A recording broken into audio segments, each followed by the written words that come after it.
Drifting is the fastest growing motorsport in the world and combines the most exhilarating and exciting elements from multiple competitive disciplines to create one heart-stopping show. Drifting is a high-skill, high-powered motorsport that challenges drivers to control a race-built car while it slides sideways at high speed through a marked course. Drivers are judged on execution, style, and speed, rather than on who finishes the course fastest. Drifting takes all the thrilling moments and challenges from traditional motorsports and packs them together into one non-stop competition where drivers must battle head-to-head in order to find a winner. It is incredibly difficult to master, extremely dangerous, and rewards only the most naturally skilled competitors. It is very much the chosen motorsport of the new PlayStation generation and is currently the most watched and followed motorsport in Ireland. Okay, there's a lot of crazy machines and tons of tire smoke, but how does a competition work? Or how do you find a winner? Well, never fear. We're going to make it really easy for you guys. Link ECU Drift Games Extreme events are split over 2 days. The first allows drivers to practice the course and qualify, while the second is the main event and top 32 head-to-head battles. In qualifying, each driver will make 2 non-consecutive passes of the designated course in an attempt to gain the best grid position in the top 32 the next day. Each of our 3 judges score each run out of a maximum of 100. The average score is taken and the highest of the driver's 2 runs counts towards his final qualifying position. Sounds simple, but drift layouts are anything but. Our judges will explain the layout specific to this event, but there are some key phrases you will need to learn. At the start of each run, a driver must initiate the drift at the start of the scoring zone. This area is surprisingly called the initiation. Drivers must then maintain the drift through a number of clipping points around the course. Clipping points are white boxes painted on the ground, which can be front or rear depending on which part of the car judges want them to hit the zone with. Transitions occur when the driver changes the direction of the drift without straightening up in the middle. This should be done as fast and as fluid as possible to score maximum points. And now the awesome part, wall runs. The perfect wall run should take the paint off the rear bumper but not cause severe damage. Go too heavy into the wall and a driver will be deducted heavily. Speaking of deductions, spinning out or putting 4 wheels off the track will score a 0. While straightening up, slowing down dramatically, or not hitting those clipping zones will result in a bad score. Once qualifying is done, 32 drivers will proceed to the main event and the top 32 battles. And this is where it gets really fun.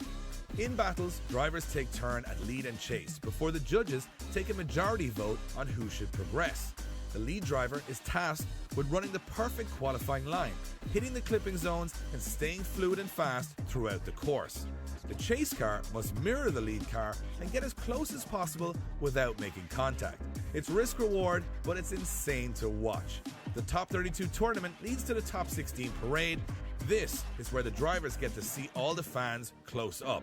Then we turn 16 drivers into one individual winner after the battles are concluded.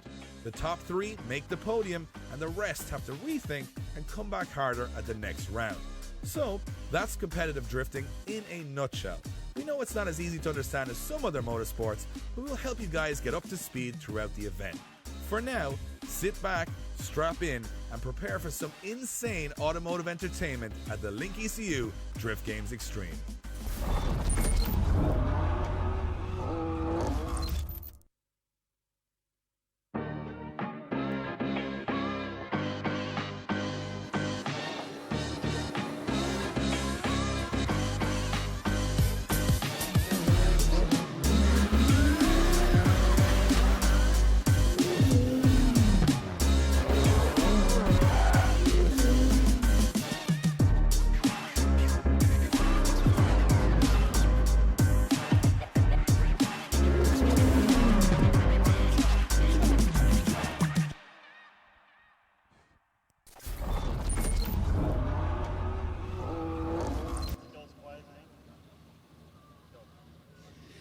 Oi, Driftaholics, don't you dare be weary, because we're here in Dunleary for the most electrifying drifting show of all time, Drift Games Extreme Round 2, and we are live on the docks by the fresh Irish Sea for some must-see drifting like you've never seen before.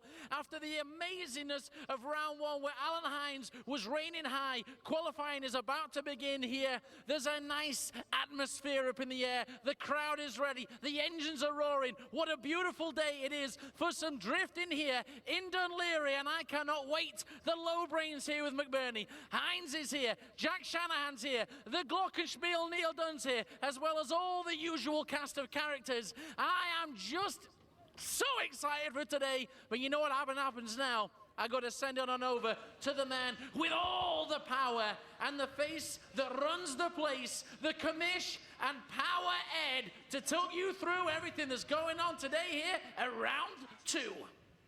Thank you, Nathan, and welcome everybody to round 2 of the Link Engine Management Drift Games Extreme. And I'll tell you one thing about this track, Eddie, before we're going to set the tone for this weekend because it's about fun. We're going to have a lot of fun this weekend. I was just mentioning how much of a leveler this track was.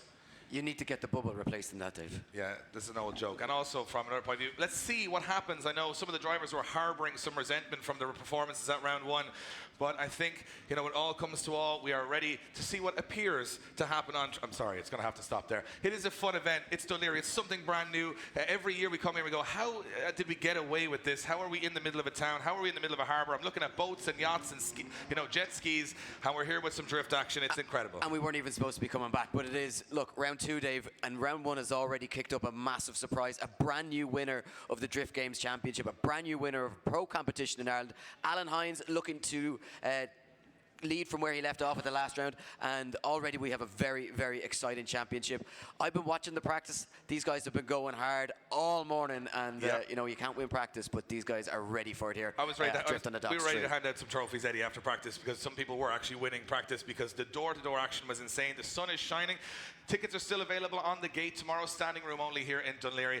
And before any further nonsense is talked from us, Eddie, we got to talk to our judges and decide what's going to score that perfect 100 run here in Dunleary.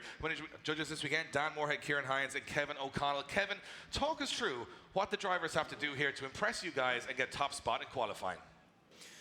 Yeah, thanks, Dave. So this track is extremely technical here today, but what we want to see the drivers do is really nail that qualifying line. So starting from the start line, we want them to accelerate up as hard as they possibly can. No let up until their initiation point just before clipping point 1. From clipping point 1, they're allowed to initiate whatever way they want, but clutch kick or weight transfer will score higher. A dab of the handbrake is allowable, but they might be deducted slightly for it. From clipping point 1, we want them to sit on that outside line all the way on to clipping point 2, making sure they stay on that outside line from 2 to 3. We will be really critiquing the outside line from clipping point 2 to 3. From clipping point 3, as you see from the drawing, we want them to come away slightly into the middle of the track as they transition back. We will really be watching this. It's a very technical part of the track, and if they aren't on that correct line, on that transition, we will be heavily deducting them. As soon as they transition, we want them to get back onto the dotted lines just before clipping point 4 as soon as possible. Stay on that outside line from clipping point 4 all the way through clipping point 5 and onto 6. As soon as they come through clipping point 6, we then want them to come away from the wall, transition back as fast and as hard as they can onto clipping point 7, maintaining that nice wide outside line, back wheel on the dotted lines all the way on through onto clipping point 8 and over the finish line. I'm going to give you a little synopsis of what Kevin said there. Wall, wall, wall, wall, wall, transition, wall, wall, wall, avoid the pole, wall, wall, and you're done. Easy as that. Simple. Simple stuff. So here's another little story that's been building throughout the week that, you know, if you're not a familiar Irish drift fan, it's something interesting. One of the biggest success stories this year we've had has been the Link ECU Drift Games Nationals. 2 rounds that blew us away. Last weekend at Watergrass Hill, we just saw some incredible driving. Now, what we've done is we've selected 3 standout stars from that championship to come to Dunleary and see if they can throw it up against the big boys. Now, I know they've got the whole Drift Games Nationals grid willing these guys on, and we are about to head to the line for our first qualifying run, and it will be the man that hits 2nd place on the podium at round 1 of the Drift Games Nationals. It's Lee McFadden in his SR20. just shy of 500 horsepower in and around that. But Lee is the first time ever at this level of competition, but he said he's relishing the opportunity. And I like what he said, nothing to lose here, everything to gain. Well, that's exactly it, Dave. Nothing to lose for these guys coming in. They're coming in for a little bit of fun, but also that added experience of going up against some of the top drivers in the country. McFadden certainly not here to make up the numbers while he's, it's bonus time for him, but certainly will feel like this is the track where he can showcase just exactly what he's capable of. Tentative entry on his first run for McFadden, and of course the first of his 2 non-consecutive qualifying runs, and taking a nice wide line as he comes through the circuit. Could be a little bit deeper into some of these outer clipping zones, but again, Dave, all about getting that first score on the board. A real nerve settler. Obviously the added pressure of being the first driver out on track for this afternoon's qualifying session, and safely across the line goes Lee McFadden. Yeah, and nerves is a big part of what happens when you step up to a level of competition. It looks like Lee McFadden doing the clever thing there and saying, let's put some points on the board, let's settle ourselves in, get a score, and then we can have a little work on that and maybe risk a little bit more on the second run. Remember, each driver getting 2 non-consecutive runs first. Try and get out there, don't leave yourself on a 0, get a high score, and then push everything you can out of that car on the second. And I think Lee McFadden, not the perfect run, as you mentioned, tentative in some areas. We want to see guys tagging those walls, but at the same time, you tag them too heavy, you're going in them, and then you might even get your second qualifying run. So I think, with this new format of practice and qualifying on the Saturday with the main event on the Sunday, usually guys would have that overnight to fix for qualifying on Sunday. So a score there for Lee McFadden of 67. A 67 for Lee McFadden. As we move on to our next driver, another standout star from the Link ECU Drift Games Nationals, Stephen Hafferty, in his unusual 3.2 M3 powered E36 Touring. He said, dream come true to be here on the grid, lining up with the likes of Jack Shanahan and those guys this weekend. Let's see what happens. Look, this is a driver, Dave, that last weekend in the DGN category just wowed us and tipped him as being a candidate to come here this weekend. And look at this, straight from the off, sending the car to the outer zones, just a little bit shy of that deep line into clip 2, but keeps this one going now as Halfordy in his M3 Evo powered 320 brake horsepower underneath the bonnet of this touring BMW, doing a nice job now getting it onto that wide line. Can he get the transition right as he comes into the final section of the circuit? He certainly can. Now gets hard on the power as he lights up those rear tires and comes across the line, and our Pro-Am guys, Dave, doing a really nice job straight from the off. Well, you got to look at it this way. This is the 3rd ever competitive event in Southern Ireland for Stephen Halforty, and right now I think he's looking very comfortable out there. I know all those Link ECU Drift Games Nationals guys, that grid is really together this year, a real sense of community. They're going to be screaming for these guys to do pretty good. And a score of 68.7 for Stephen Halforty on his first run. Moving along to the man that almost took down the unstoppable Luke Barker in the Drift Games Nationals, it's Harry Kerr. And Harry, underpowered car, Eddie, but what a talent he is. Yeah, this is a young man with a very bright future, and of course, again, getting the call up to come here this weekend after an exceptional level of competition. As you say, very narrowly missing out on top step of the podium at round 2 of the DGN Championship in Watergrass Hill. What can Harry Kerr do as he attacks the wall straight from the off, coming in hot? And again, staying nice and wide onto that second outer zone. And this shaping up to be a really nice run here from the youngster from Antrim. Again, driving an E46 M3 with 340 brake horsepower underneath the bonnet.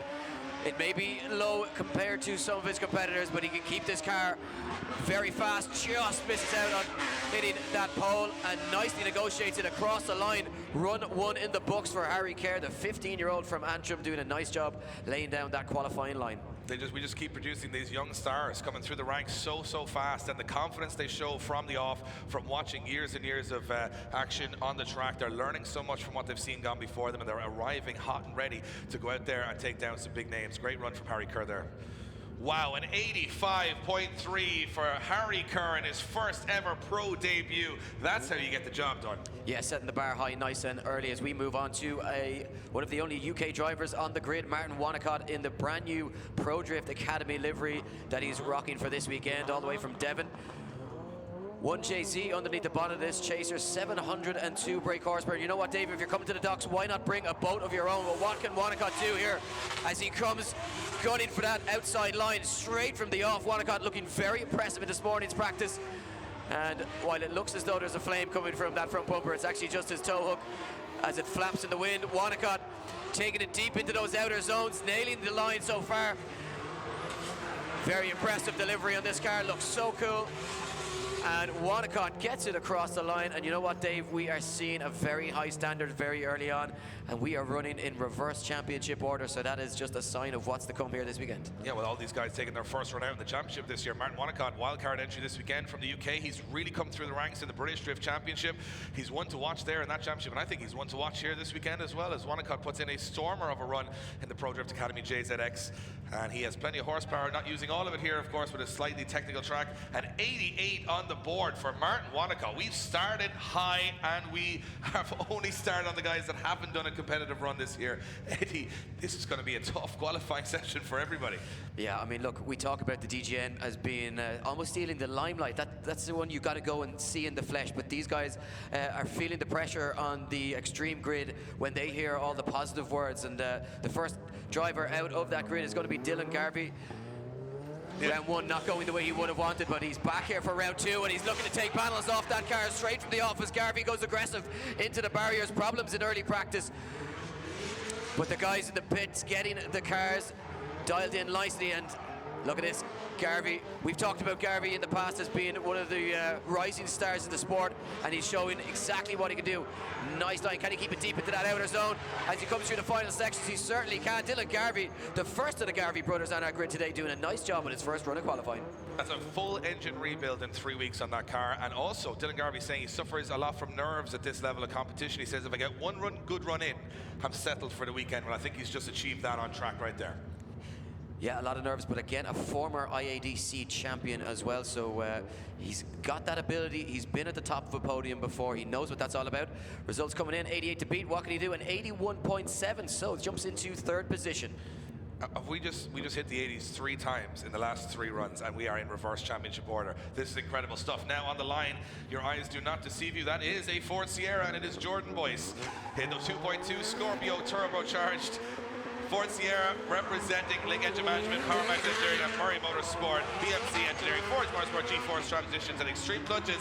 Had a hub break at round 1, wheel come off the car. He says, we can keep 4 wheels on his wagon this weekend. He is definitely going to be in the mix. He said, moving from the 15-inch tires to the 17-inch tires this year and increasing the grip levels has just been hard on the car. They're working out some problems, but right now he doesn't seem to have any problems as he connects the dots here in Dunleary. Had a phenomenal first run for Jordan Boyce. No, and in fact, Dave, the only problem he said to me that he could report earlier on was the cost of race fuel. So a man enjoying his drifting. A little bit of a tentative first half of that run, but certainly got that line back together towards the second half, getting it deep into those outer zones. Maybe not going to top qualifying with that run, but certainly a nerve settler nonetheless. Interesting to note that 3 of the drivers out of the 6 we've seen so far are 18 or under. That's incredible, right? So 74.3 for Jordan Boyce, 4th position. We talked about this new blood coming through, Eddie, and so far they've held their end of the bargain of carrying a huge weight of expectation, and they are pushing extremely hard out there. Andrew Earl sits on the line. Yes, Andrew Earl, the surveyor from Dublin, representing Glenbeigh Group Tire Tech, a driving style in his SR20 powered 450 brake horsepower Nissan Silvia. And Andrew Earl, misfortune at round 1 with impact coming down the straight against Lee Scott, but he is back here ready to go at round 2. And of course, a rising start coming through the ranks. Competed at round 1 of the Drift Games Nationals and impressed so much that he was given the call up to the extreme class and doing a nice job here getting this car around the circuit. Again, another driver, Dave, that feels the pressure quite a bit, and once he gets into the swing of things, he can be quite a force to be reckoned with. Absolutely, saying he was trying too hard at round 1, and that's the contact with Lee Scott came from a misjudgment on entry, trying a little too hard. I said, you know, better to be trying too hard than not trying at all, and he's had a rethink about things. Looks very strong here at round 2. Back to the Andrew Earl, we know best. Let's see if the score is reflected. A 66 from Andrew Earl, 7th position so far. Not perfect, but you know what? A score on the board settles the nerves. Everyone feels a little bit more confident. They go and push a little harder on the second run. Back on the line, bonnet off. A little bit of overheating for Wesley Keating, but you can see he is still pumped up to be back on the grid this year. One of the godfathers of Irish drifting, returning in this incredible V8 LSX powered rocket bunny kitted 180SX, representing his own team, WKD Imports. Link Engine Management, and what a start to the run from Wes Keating. Yeah, absolutely, Dave, and ironing out the kinks in this car, but Wes seems to have got it going again, and you know what it would mean to him to have a trouble-free weekend of drifting and just get an opportunity to showcase what he is all about behind the wheel, and it certainly looks as though it is working out of the box on this occasion from Wesley Keating as he takes it to the wall. No fear, getting up close and personal, and Wes Keating crosses the line. Yeah, getting a lot of testing in last Monday in Mondello Park, saying he hadn't done a practice day in this car in 2 years. He said that day has just settled it down. He's tweaked a couple of things on the car, says it's working perfectly now. That looks like a very solid run from Wesley Keating as he waits his score from the judges. Interesting to see this mix of the new blood and the guys who have sort of built Irish drifting. 82.7 for Wes Keating puts him into 3rd position. Not a bad first run from him. And if they're putting 80s on the board on the first run, what are we expecting? Well, I was just going to touch on it, Dave, as what are we expecting to see the cutoff for the top 32 to be if we're already seeing 80s now? A man who will be looking to jump himself right into the 80s is Christy Carpenter, the tyre wholesaler, in his awesome LS7 powered GT86, 610 wheel horsepower underneath the bonnet with similar torque figures as Christy, experiencing some problems this morning, but he was a late guy to practice, Eddie, as you mentioned, had engine issues. He thought it was more serious than it was, but being very cautious not to cause any internal damage to the engine. Looks like she is good to go for the rest of the weekend. And right now, Christy says every lap he does in this new car, he is feeling it more and more. Quite literally lighting up the tyres as flames around the tyres as he goes across the finish line. The marshal's given the flag, and he, rightly so, just stops. I think you can actually see the hand signal from Christy Carpenter said, you know, he sort of said, I'm not sure, but what's happening here is this is a lot of the rubber. Obviously, these guys shredding through a lot of tires. The rubber starts to collect on the exhaust, and obviously, as the exhaust gets hotter, it starts to burn that little bit of rubber.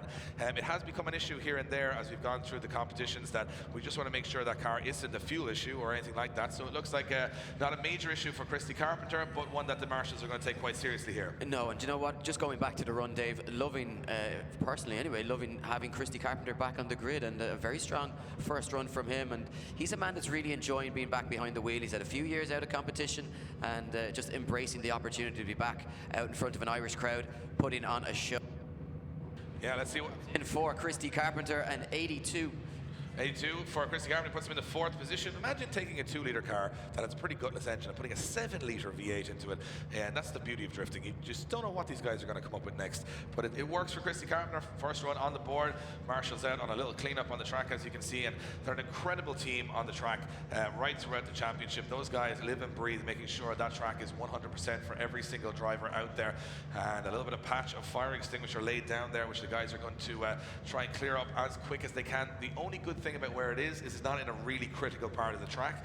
It's on a sort of a crossover. Actually, it's offline as well, which is an advantage of where it is. But at the same time, on the switchback, it could cause some issues. So the guys just making sure that is has dealt with it as much as possible.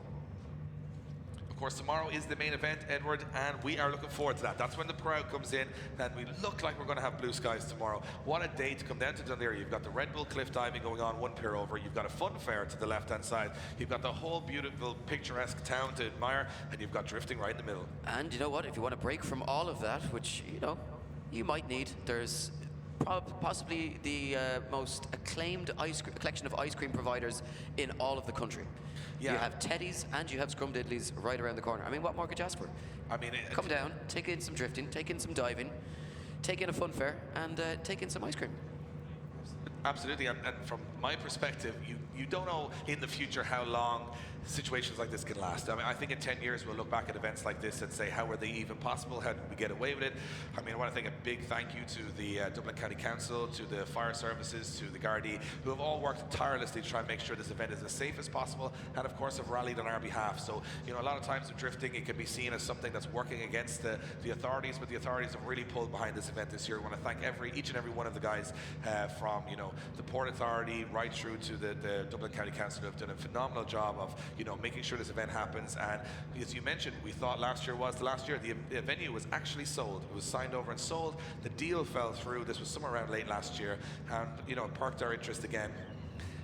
Could we go back? Could we actually go back to Dún Laoghaire for one more? Last year we had already not even thought about it this year. We were going to arrange a different venue, and just as it so happens, now there are other bids on this venue. It is a very prime real estate here, you know, huge parking, huge building.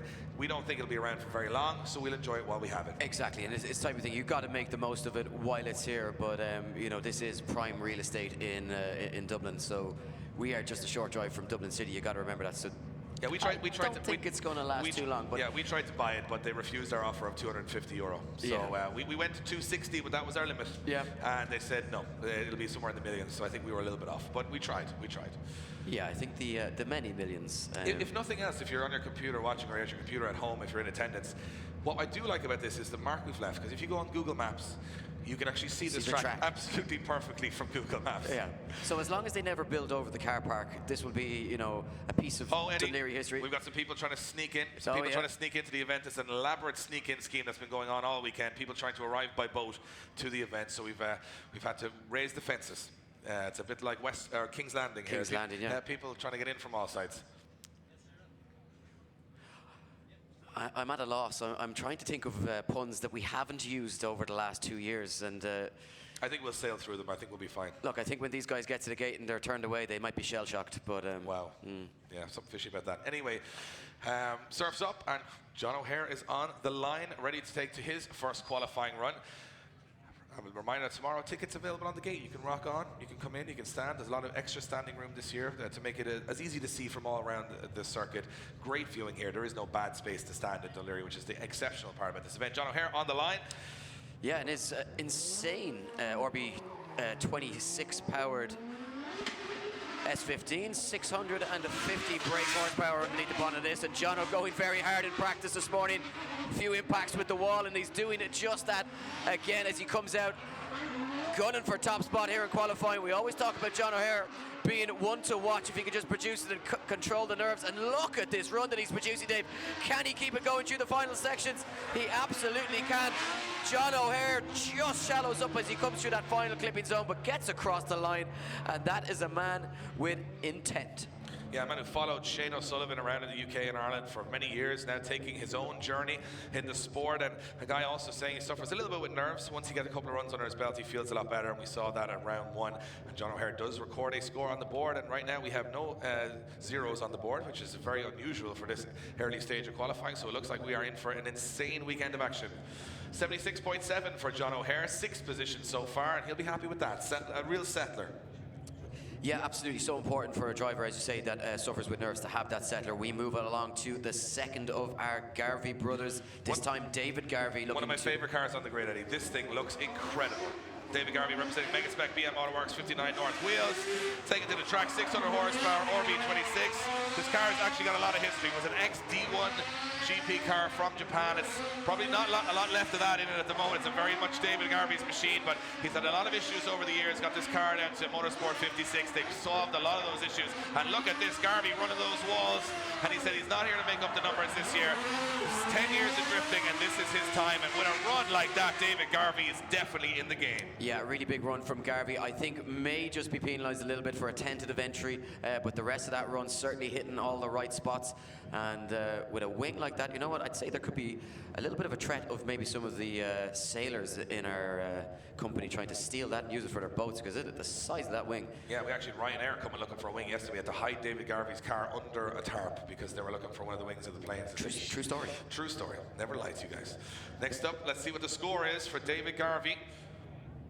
It is a 79.3 for David Garvey. The entry needs a little work. The rest of it looking solid. 6th position so far. Yeah, and I think get that entry right, and you'd see a huge jump in the score for Garvey. We move it on to Mr. Serious, Pete Nielsen. The doors straight away. You can see the man's legs through the side of his car. I mean, this is the kind of stuff Pete Nielsen, you'd almost assume he has too much time in his hands, but he's a very busy man. But he likes to go outside the box, and this car, definitely that.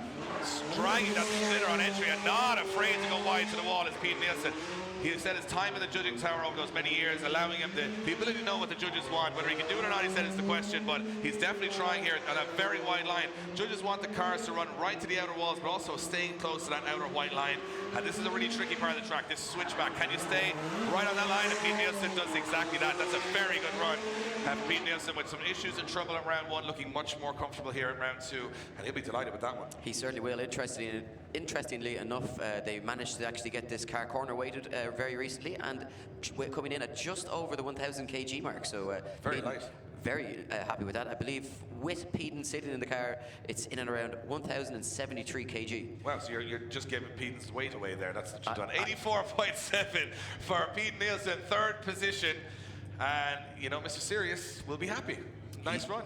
He may force a smile. He may. Now, a man that we know will be happy behind the wheel is none other than Robin Neeson in his insane 2JZ powered 180SX, representing Feed Cool Refrigeration, Das Photo, MMD Autotech, Kits and Bits, ARE Design.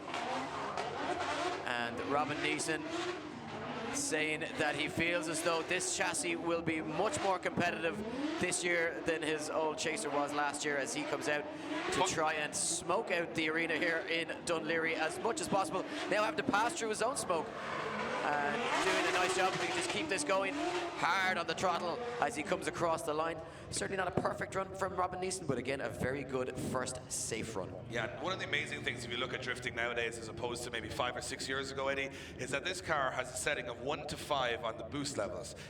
At 1, which he's running now, is 580 horsepower. That was one of the highest horsepower cars on the grid 5 years ago. Now, just at 1, he can turn that dial and add in almost 100 horsepower with every turn. So he's keeping it on low boost here in Dunleary, and it seems to be working for him. Some, tidying up to do, but he will put a score on the board and be happy with that. He was cleaning up in the pits earlier on. Can he clean up on the scoreboard? Robin Neeson. An 80.7 for Robin Neeson. Not bad at all. Into 7th position. Nice work there. Yeah, he doesn't need to brush up on too much there, Dave. Oh, the refrigeration engineer from Antrim keeping a cool head there, Eddie, through his first run. We promise this will stop tomorrow. We're going to get it all out of our system today. As many puns as we can, and then we're all good. Moving along, we go back to the line. It's going to be... Oh, and Alan O'Loughlin is having an issue.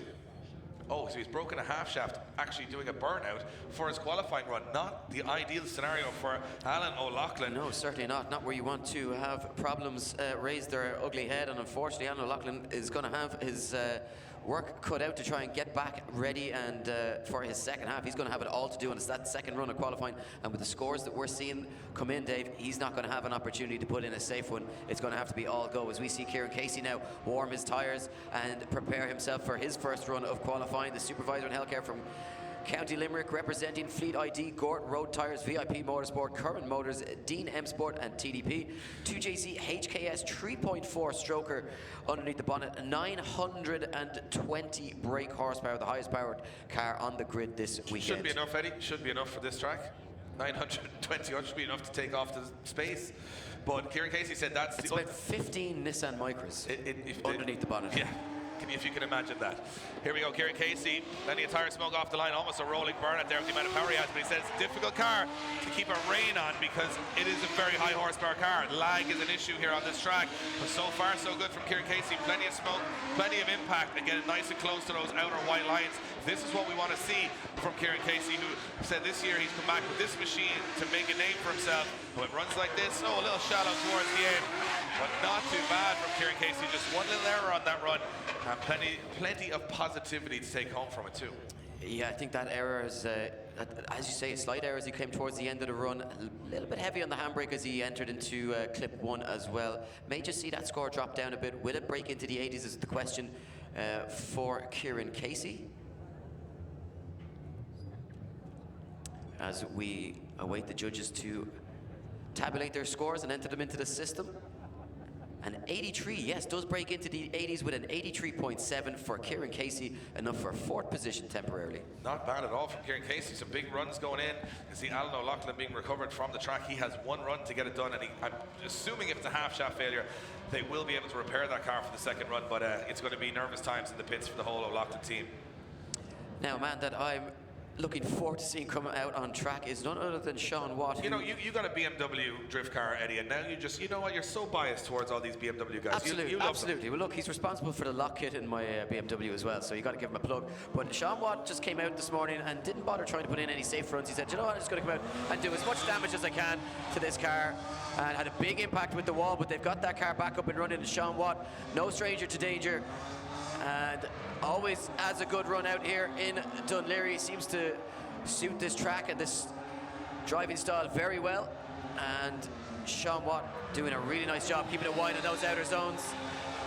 Yeah, little correction just towards the transition. It's almost like he has that car really gripped up, and it just sort of straightened on him a little bit on the transition. Nothing too heavy, but as you mentioned, the guy that has no fear of going door to door, and once he gets in the show, that's when he'll start to shine.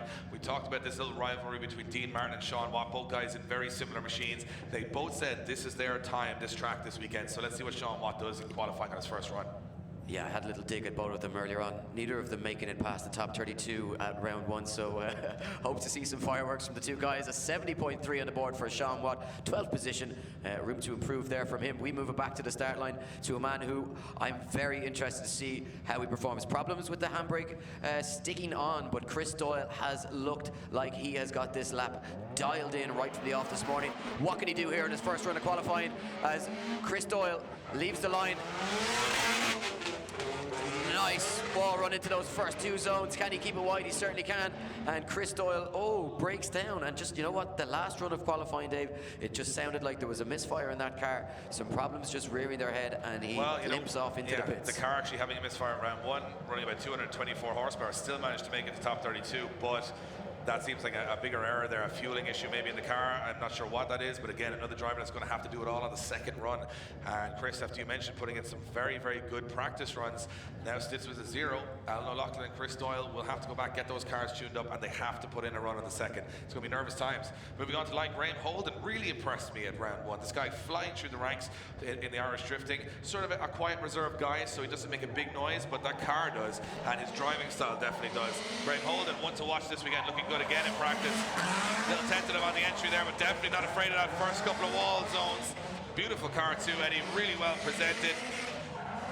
Yeah, beautiful car, and as you say, just tentative through that first section, and the judges will be watching that. They want to see guys be fully committed, and you got to say the rest of this track shaping up really nicely for Holden. Can he just keep it wide?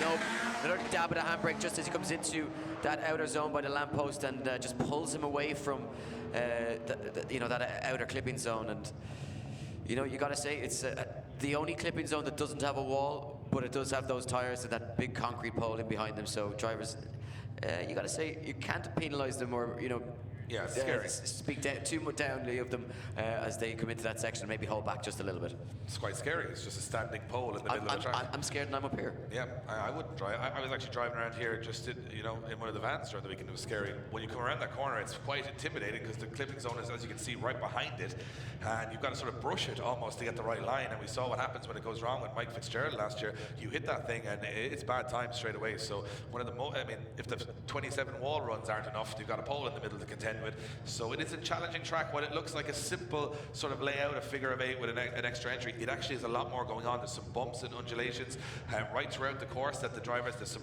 manholes out there. There's plenty to work with. An 80 on the board for Graham Holden, and an 80 puts him into 9th position, and again another driver scoring in the 80s. So the guys are taking to the track well. What's going to score into the 90s, I think, is going to be a couple of little touches of the wall and some really extreme angle. And Dean Martin, we mentioned that little rivalry with Sean Watt. Well, Sean Watt puts a score on the board of in and around 70. Let's see what Dean Martin can do here in this BMW M3. Well, Dean Martin, another driver looking very confident out on circuit today, and again just scraping that wall with the rear end of this E36 M3 powered BMW. Dean Martin, 320 brake horsepower at his disposal, and using every last bit of it as he rides the wide line. Dean coming in fast towards the walls. Can he keep it going here?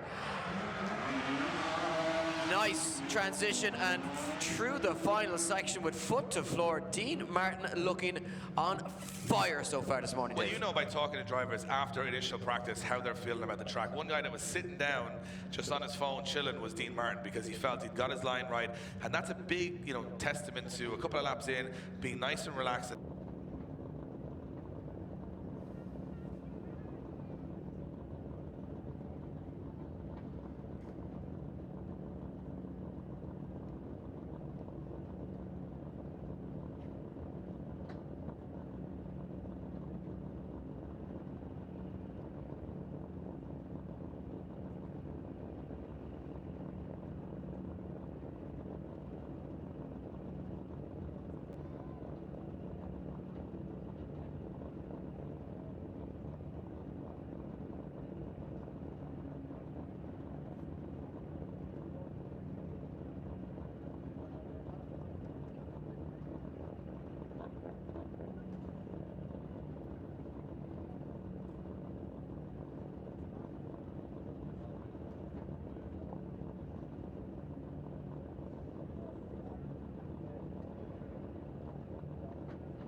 So apologies for the delay. We had a little internet issue. You know, we kicked the router and turned it on and off again, and it seems to be working fine now again. A lot of demand on the old internet out here in Dunleary this weekend with so many events going on.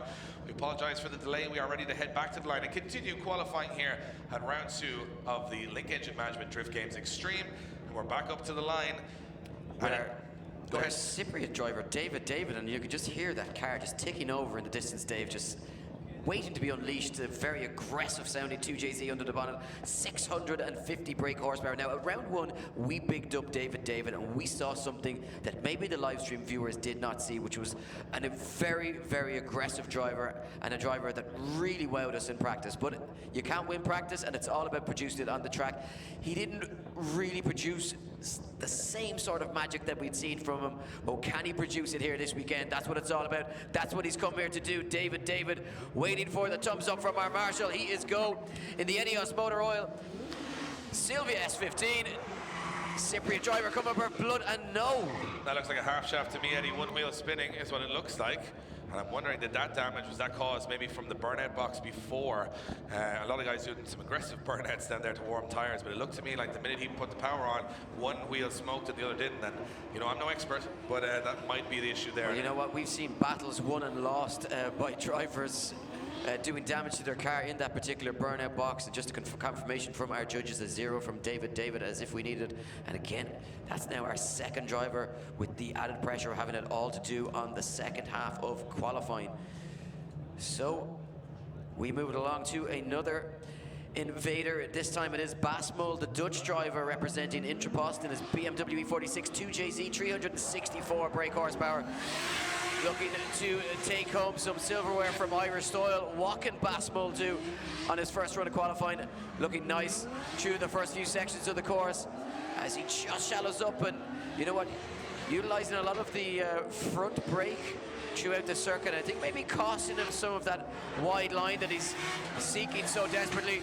Dropping a little bit of wheel off line, but judges saying that they wouldn't be penalising the drivers too heavily for going a little bit off just at that section of the circuit. But run 1 in the books for Basmol, studying, of course, motorsport management. And, you know, working with the guys from Group D this year, behind the scenes with Darren McNamara, and a wealth of knowledge there in that team. And you know what, looking very strong out there. A pretty good score on the board. Some things to work on. 75.7 for Basmol, 14th position right now.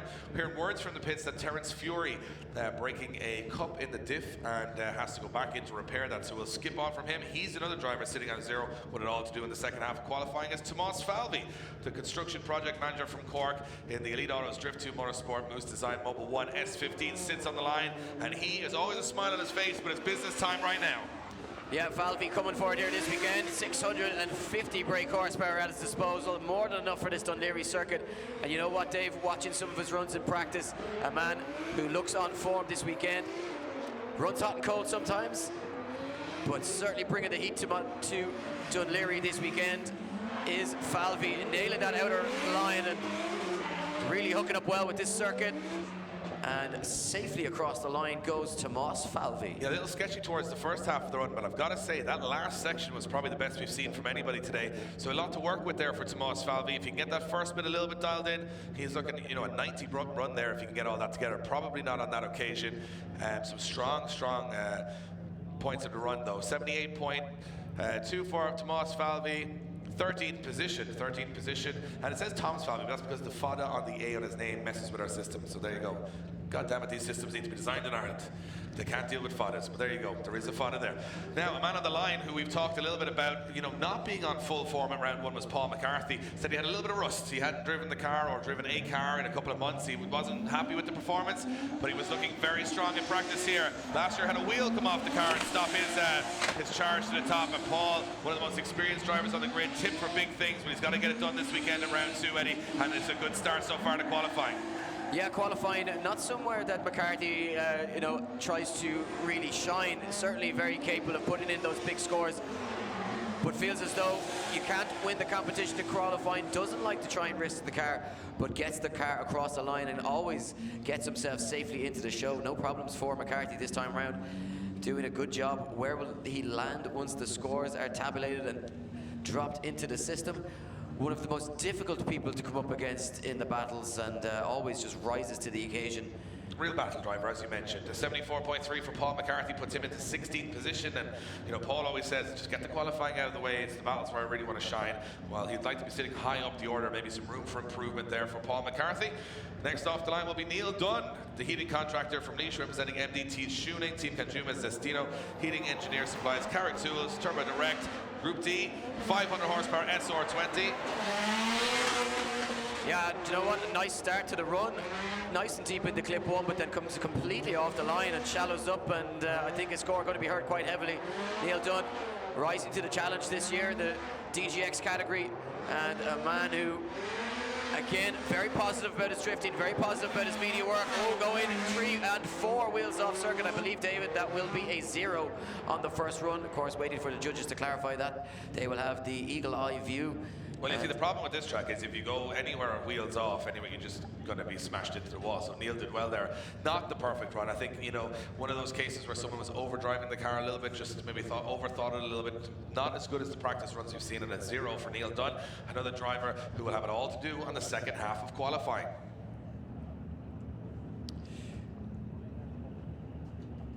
Now we move it back to the line where Paul Conlon sits and awaits his first run in his Link ECU, LDC Electrics, CM Wheels Limited, Euro M Sports, Silvia S15. Again, 2JZ, the chosen power plant underneath the bonnet, producing 700 wheel horsepower. And Paul Conlon coming back this year to try and prove a point. One of the OGs in Irish drifting, been around since the very beginning. Right back to the steer from the rear days.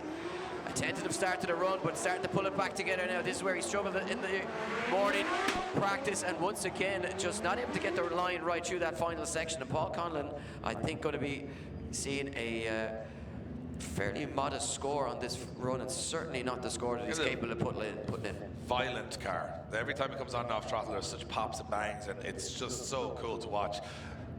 You can have all the smoke and everything in the world, but you've got to get that correct judging line. I think Paul with a little bit of work to do there for the second half of qualifying. The mechanic from Tyrone, rather, will wait for his score from the judges.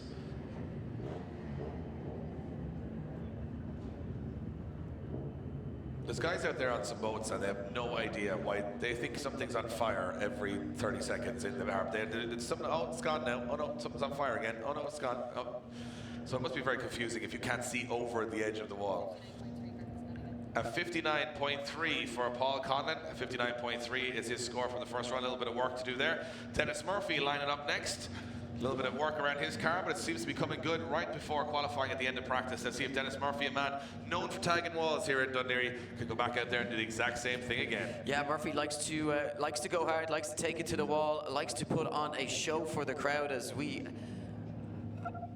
await him just to get the go-ahead from the marshals. We are ready, the crowd is ready. Is Murphy ready? It looks as though he is as he gets ready to close the door. Again, the driver's feeling the heat from that sunshine here in Dún Laoghaire.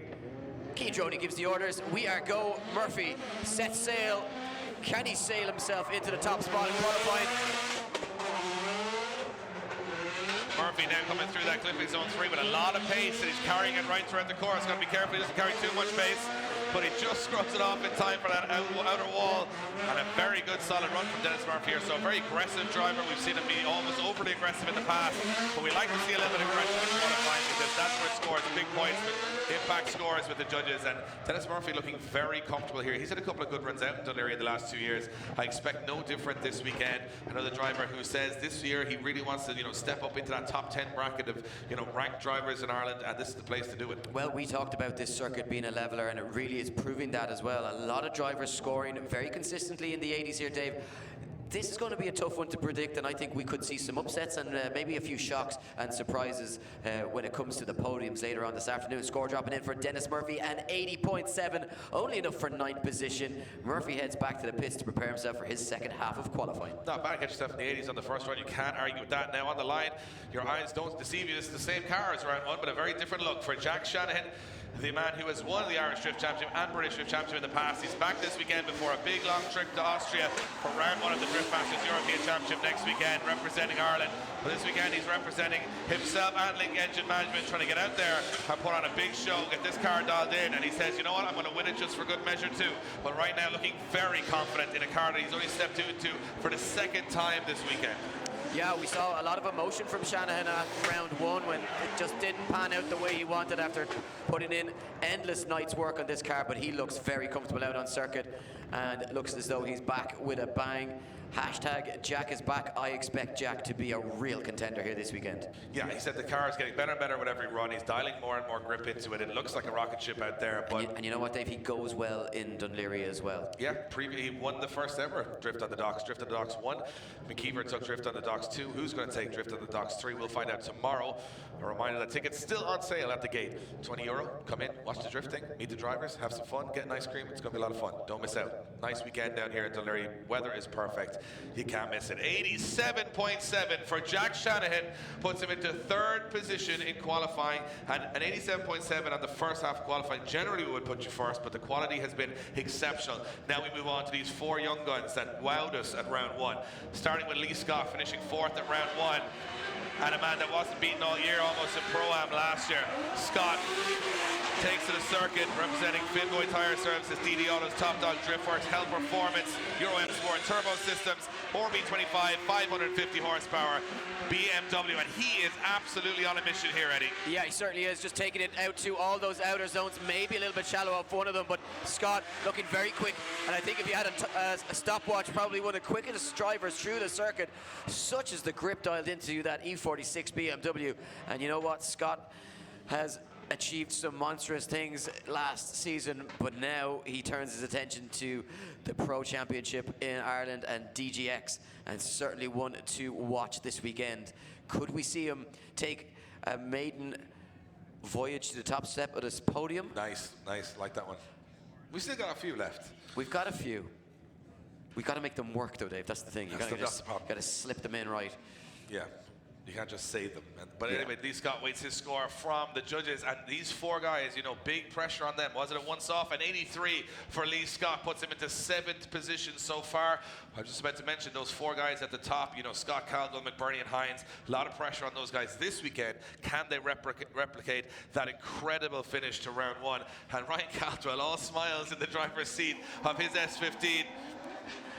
Yeah, Caldwell has just grown so massively into this car, into this championship. He's just a rising star, but you know what? He is one of the most exciting drivers to watch out in the grid, and I think could be one to watch this weekend. If he can keep this car going like he's doing, look at this, Dave, linking the circuit up, filling those outer zones, and just keeping that throttle pinned, no lift throughout the circuit. Caldwell wowing the crowds here in Dunleary. And you know, you see these young talents come through, and sometimes when they're in that Pro-Am level, you say, will he, won't he? Because sometimes we've seen guys that we pitched for the top, maybe not reach it, but I think Caldwell, after 2 rounds here, is starting to prove that he is a real contender. New names every year pop through, but we've had 4 new names pop through this year as real contenders, and so far, with Lee Scott jumping into 7th with an 83, let's see what Caldwell can do. 3rd place on the podium at round 1. When he started the weekend strong, remember, he topped qualifying at round 1, and 86 for Ryan Caldwell puts him into 4th position. Big score there, big statement. He is in the game as well this weekend. I cannot wait for the battles tomorrow because there is a lot of blood out there on the track. And a lot of new blood that want to really upset everyone. And this is a man on the line now that has a big weight of expectation on his shoulders. Mark McBurney, 2nd on the podium at round 1, but he's in a very different machine this weekend. 520 horsepower, low-brain drifters, PS13. They had huge issues with this car in practice. He probably got 1 clean lap, but right now it doesn't matter. He needs 1 clean lap when it matters. Yeah, and look, as you say, Dave, this car not running 100%, and the added pressure of the history of this car, the drivers that have sat in that very seat, but McBurney certainly up to the task.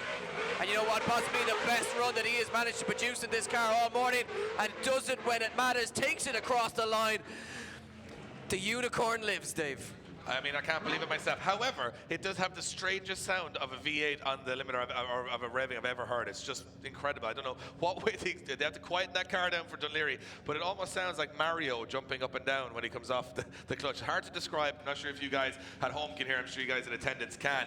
And Mark McBurney, you know what? I was expecting a bit of a lackluster run with so little practice. Well, let's just look at some of the names that have driven that car. Nakamura, Fink, James Dean, Nigel Colfer, Martin French, Mark McBurney. Score coming in. Will he go top? McBurney scores an 87.7 right out of the bag, third position. What about that for a performance with all that pressure on his shoulders? First lap in a new car and an 87.7. Mark McBurney, if you don't know the name, you definitely will by the end of the season. An absolute monster of a driver. And Alan Hines sits on the line. Now here's pressure. Wins the first round. Dream come true. 3 years ago, this guy was standing in wet gear with a speed gun and off the track. Now he's the championship leader. Can he handle that pressure? Can he stay consistent in the Pro Drift Academy S14? This car's got a 100 horsepower upgrade since round 1, so it's as good as it's ever been. But Alan Hines will need to be as good as he's ever been to try and keep that dominance at the top. And right now, looking inch perfect. Yeah, Hines looking like the pressure and the added attention is absolutely no issue whatsoever to the cool head on the shoulders of this young 22-year-old student software developer. As he crosses the line in the Pro Drift Academy V-Tour tires, Group D, Drift 2 Motorsport, Nissan S14. You know what, Dave, dare I say it, could we see an unbeaten Alan Hines through the 2019 DGX season? Oh, I don't know. I think he's going to definitely feature at every round. Maybe not go undefeated, yeah, but podium at every round if he can keep that car running. I think Mark McBurney just put his hand up and said, sorry. So these guys are looking very strong. Caldwell, Scott, McBurney and Hines, will they all jump into the top 10 and qualify after a stormer of a first round for the new blood? Let's see what he scores. I mean, it's going to be a very high score. It looked technically very good to me. I didn't see too many errors there. And it's an 89.7 for Alan Hines going into first position. And the four boys come back out again. And I mean boys because they are, you know... Hines means beansness. Terrible. Yeah. Absolutely terrible. 10 marks for effort. We're actually going to put up an application for a commentator at the end of today. Don't worry about it. We might put you as a marshal. At least we can't hear those guys. And we definitely don't want to with the marshals we have out there and the language they use. We're moving back to the start of qualifying. And of the order, it's Lee McFadden. He had a good first run out there. Yeah, look, left a little bit out there, 67 on the board, but McFadden, we know he has it underneath the bonnet to produce it here. Again, just gets it wrong on entry, David, and look how much it cost him. He's starting to miss those clipping zones and maybe the pressure of the higher level coming to the surface for McFadden. He did say he was here for a little bit of fun, but the competitor in him will always add that little bit of pressure and that little bit of nervousness as they come out on circuit, cleaning up the run towards the second half. But I think that error on entry going to cost him and ultimately be the difference maker between him making it to the top 32. Well, I'm just looking at it before we make those kind of calls. You know, you have O'Loughlin on a 0, you have Chris Doyle on a 0, Conor Shannon having trouble with the car in the paddock at the moment, not making his first run, Terence Fury not making his first run. So a score on the board here, depending on how things go, might just get you in the mix. So, you know, not over by any means by Lee McFadden regardless. And I think that wasn't the best run, but a score on the board in both your runs shows a little bit of confidence from the guy coming in from the Link ECU Drift Games Nationals. And they're having a little discussion about this one, the judges, so we'll see what they do. He representing CBM Signs, MDT Tuning, Pro Fit Kits, MTM Fireplaces, Midnight Auto Body, and Logo to Go. I like this. He said he finished, you know, on his driver fact said, I finished 6th in the IDC Pro-Am in 2018, I think. So he's not even quite sure where he finished up in the championship. That's a man that's got his eye focused on the track and nothing else, winning it by all costs.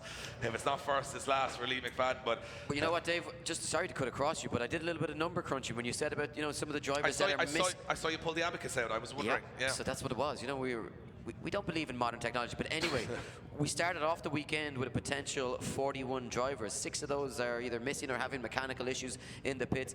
It's looking like at the moment that we have in and around the 35 mark. So as you say, that score on the board could be crucial. Some of these drivers with those zeros, they're going to come out with the added pressure of knowing they have to put in a score. Do you risk going for the big run, or do you try and put in the safe run? Put in the safe run, and you get below that 67 of McFadden. You got Halfordy on a 68.7. It's hard going to be know. close. It's going hard to be know. close. Yeah.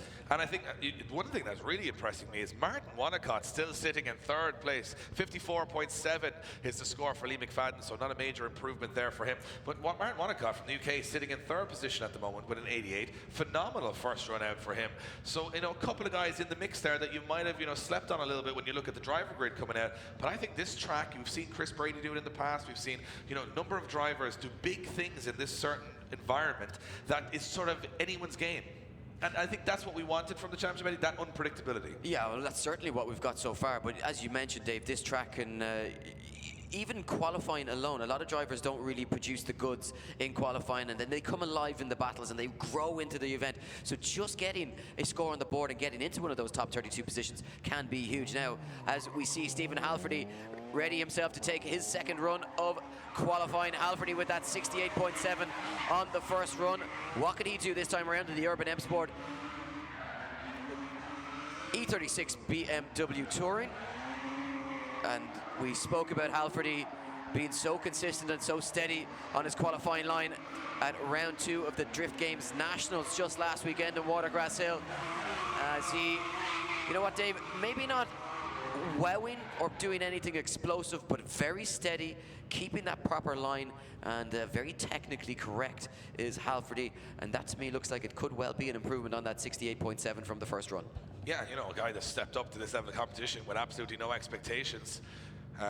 So I think he'll be very happy with that result. Hey! But will he be able to contain his excitement? Oh, well. Here we go.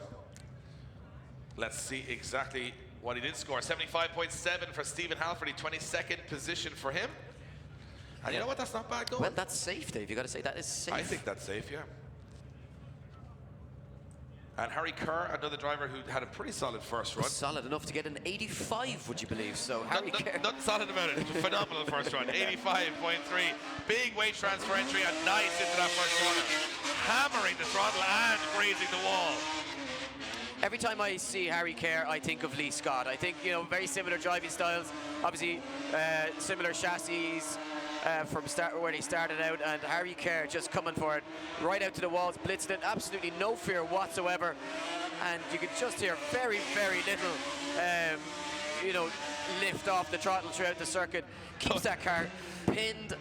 If he's lifting off, he's kicking it to get more power. He's not lifting off to slow down.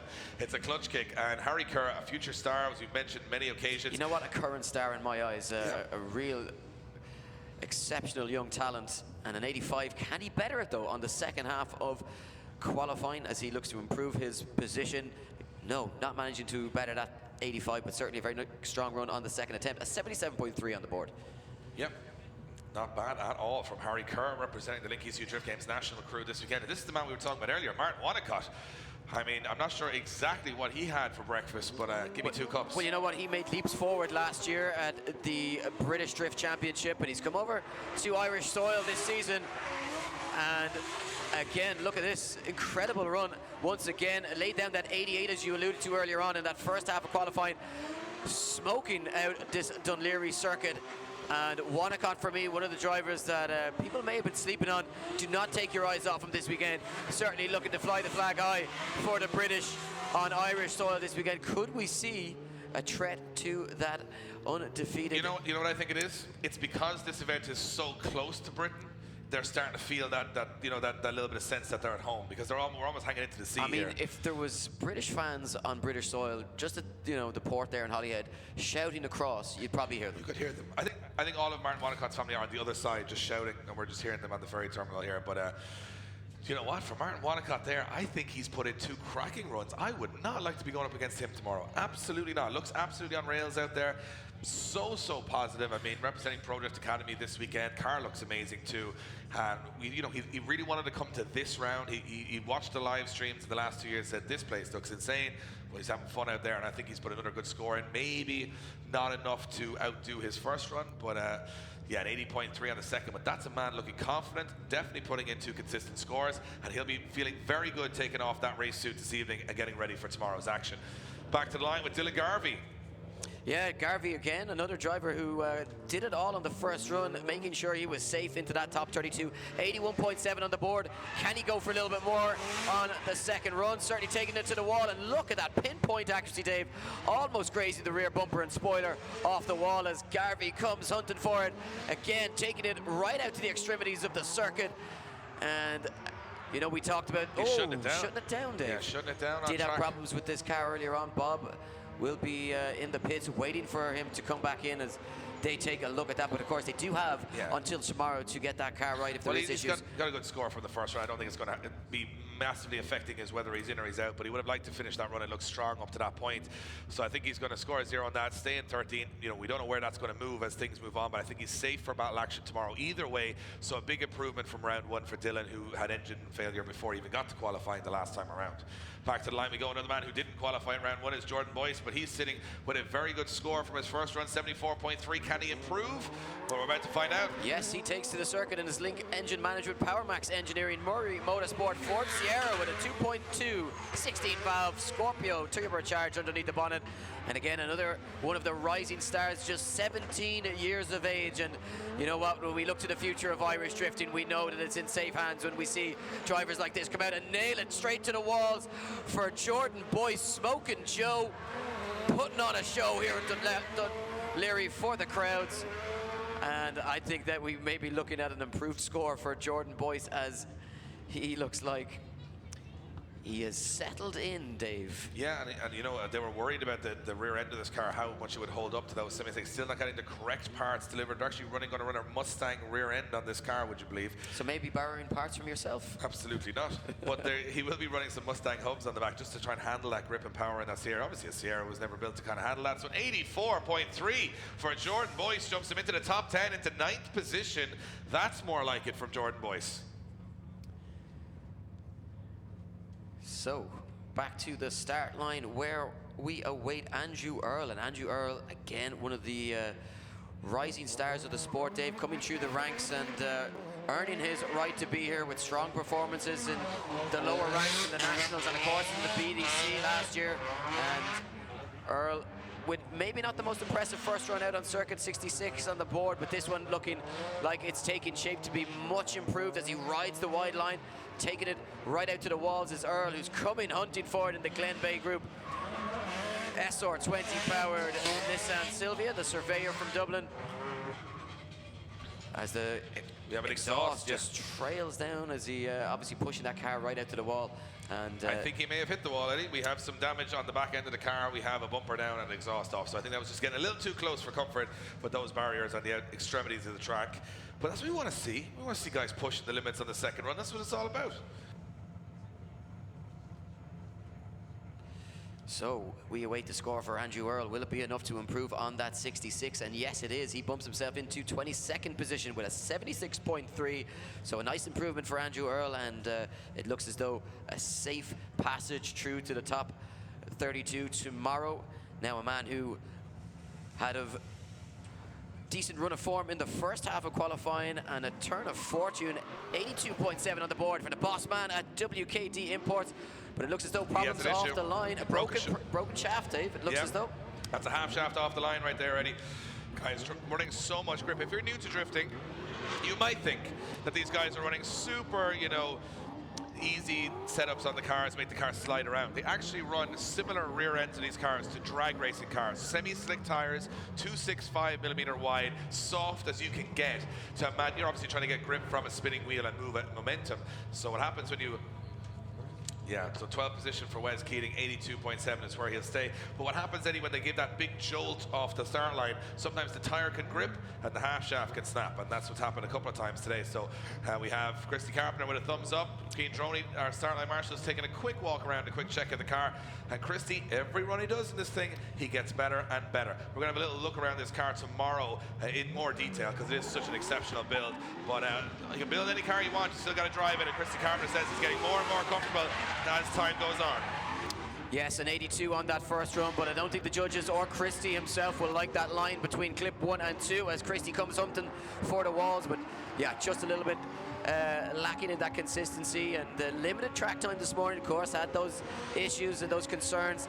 Brought the car back into the pits, let it cool down, and took some time just to check it out underneath the bonnet. And once again, flames from the rear of that car as he crosses the line, and the marshals will be just slowing him down. Just get a quick look at that rear end, just making sure that there's no issues. I think that's exhaust lighting up some of the rubber on the back end of that car.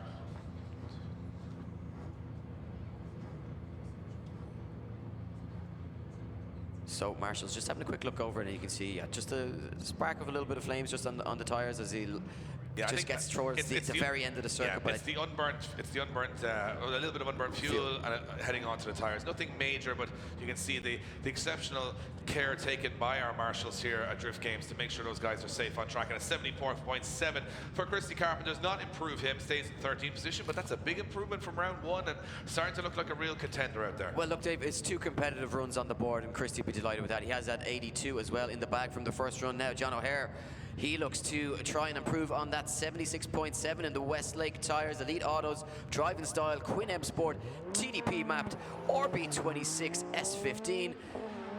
What can he do this time around? Oh, problems for Christy as he just completely misses initiation and drives away from that first clipping zone. Maybe just a rush of blood to the head, maybe just a lack in concentration. But Christy... John O'Haire, rather. Sorry, John O'Haire, rather, yeah. They're very similar cars, Eddie. Well, I just had Christy on my mind from the first run, and... There you go. Jono actually just making some errors. And you know what? That's uncharacteristic. After a very solid first run, he seems to have made some unforced errors there on the second. I think he'll be safe with the first run. That'll get him in the show. But a little bit to worry about, just, to tidy that line up. I think this is one of those tracks where flow is a huge important part. If you mess up that initiation, very hard to get back into the flow of the track. It's like perfect circles, so you've obviously got to stay on that outer line. If you get off it, you got to adjust the car, and it's not as easy. So let's see what John O'Haire scores. As our cameramen will have to find something else in the distance. A 50 on that second run from John O'Haire, of course. That huge mistake on entry costing him quite significantly, but 21st position, you'd feel as though he would be safe as he stands for action tomorrow. Now we move it back to the line where David Garvey, the older of the Garvey brothers, awaits his second run. 79.3 on the first run in his Mega Spec BM Auto Works 59 degrees north wheels. Garvey Tree Care, Bailey Machinery Sales, RB26 powered BS13. As you say, Deb, an ex-D1 Japan drift car.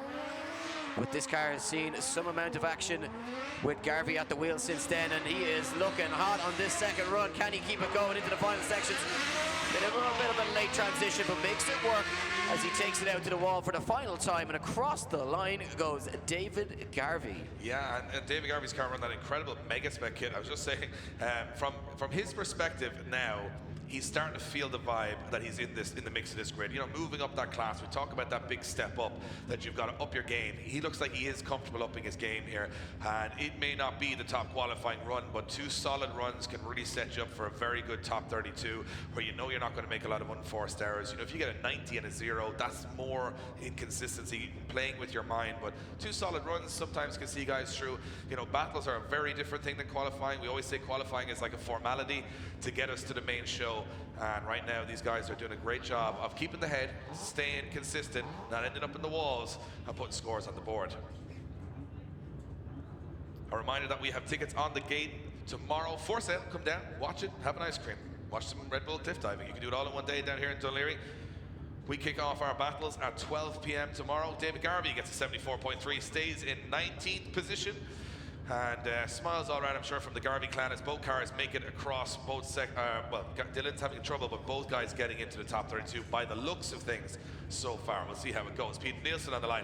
Very good first run. Yes, that 84.7 serving him well, and a man who will have no concerns about whether he will be involved in tomorrow's action, but what he will be concerned about is where he shapes up. Nice entry into that first section and takes it right out to the wall in that incredibly well presented 180SX, or the 249SX as it's referred to.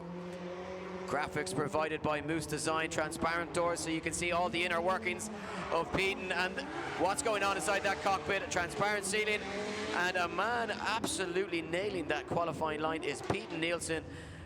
And of course, those years spent in the judging towers serving him well. And another man, Dave, who spends a lot of time on the simulator at home, just getting that extra little bit of seat time. And I just wanted to point out briefly that this track, for being quite small, they are carrying a lot of pace through the transitions here. It is really picking up pace. Going to show from 3 years ago when we watched the event here, it's got a lot faster this year. Cars with a lot more grip and a lot more horsepower, making it ever so dangerous when you're transitioning back towards those walls, because remember, you're sort of shooting your car straight at a wall ahead of you. Well, you got to remember, there's a lot of additional knowledge that these guys have now after driving the track for 2 years. They know a lot more about what way to set up the cars. Jump back to the scoreboard, and 86 comes in for Pete Nielsen, a slight improvement on his first score, that 84, 7th position in the pecking order. He'll be delighted with that. But there's also, Dave, 2 years of rubber untouched and laid down on that circuit as well. Yeah, we didn't have to do a whole lot of touching up when we came here in Robin East. Look at the smile. You can see the smile through the helmet. Keen Droney, keeping our guys in good spirits on the start line, getting them nice and loose before they leave the line. Robin Neeson taking it straight to the walls. And he is coming for it in the second half of qualifying. Laid down an 80.7 on the first run. What can the Iceman do this time around as he hits the anchors to avoid impact with the walls, but gets it going again? This is a huge run from Robin Neeson so far. He has absolutely inch perfect here. Can he finish it off? Feeling very comfortable, tags the wall. Massive run from Robin Neeson. How he doesn't lose the spoiler off the wall is beyond me, but wow. Neeson, you know what, for me, Dave, that's a marked improvement on that 80.7. I don't know, that could be right. That's right up there. That was a perfect run, and a lot of guys sleeping on Robin Neeson and his ability. Well, there you go. He might just put in an absolute cracker. Now, we could be wrong. We could be all looking at wall runs, and the judges are going to look at it much more technically, but it was definitely entertaining. Definitely looked like he was in control of that vehicle and pushing it to its extremities. I enjoyed it. That car, as I mentioned, running 580 horsepower on the lowest boost setting here in Dún Laoghaire. Well, let's see what Robin Neeson scores. I like that. I think he's looking confident. 86 for Robin Neeson, puts him into 8th position. Big run from Robin Neeson. And we are receiving word from the pits that Alan O'Loughlin will not make it back to the start line. More terminal issues for that car. Awful weekend for the O'Loughlin family, who look good in practice. Some issue at the start line of the first run. Not able to run in the second. Not what we wanted. Certainly not, Dave, but the show must go on. We turn our attentions back to the line where Kieran Casey now looks to improve on that 83.7.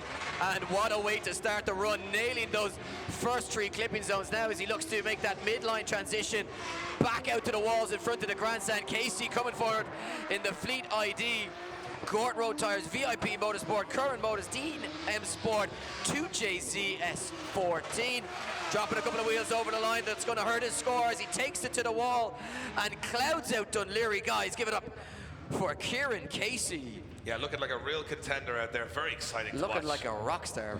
I mean, from my perspective, he dropped some wheels, but he was going for the big wall run there. That's why he did it. He said he definitely wasn't going to miss getting out to those last couple of outer zones. And from my perspective, that's what these drivers got to do. They got to put that pressure on themselves to outperform the first run.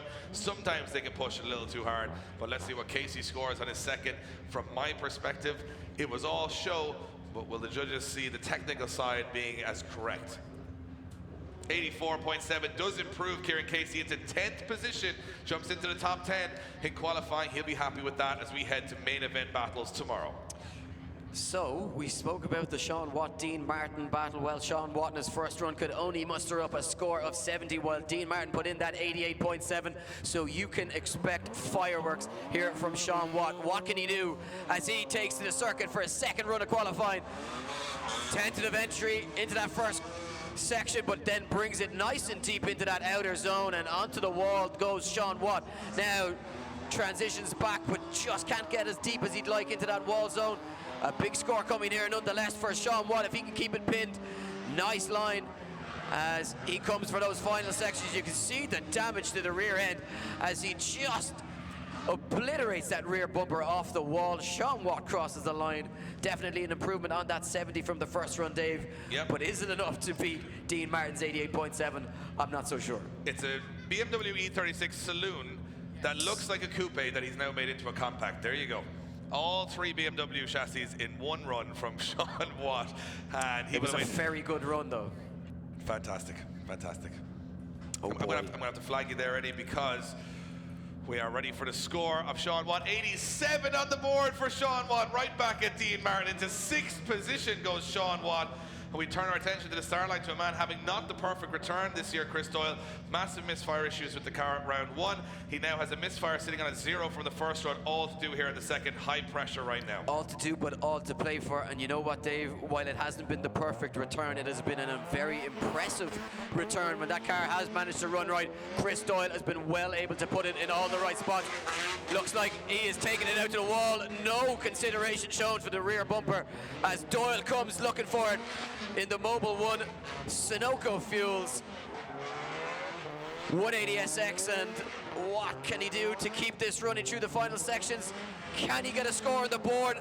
That 0 on the first run. He needs everything through the final sections. Here comes Chris Doyle across the line. There's no need. Ladies and gentlemen, round of applause for Chris Doyle. A lot of people saying, you know, he came back after a 2-year hiatus in Australia, and who's Chris Doyle? Well, if you're a new fan to the sport, that's exactly who he is. All he had to do was score a 60 and above there to get himself in the show. He absolutely destroyed the back end of the car and decided he was going to put a show on for the fans. Let's see how he scores.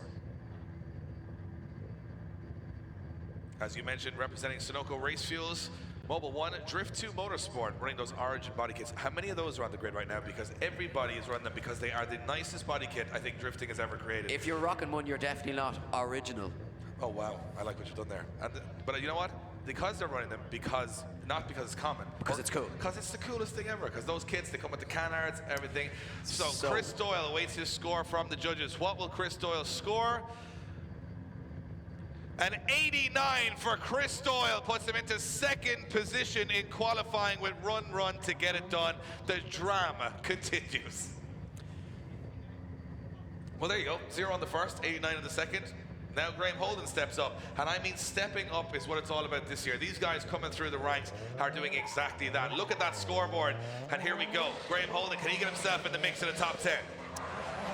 Well, he started off the right way on his first run with a score of 80, and he's looking to try and improve. He loses the rear bumper. Super aggression here from Graham Holden.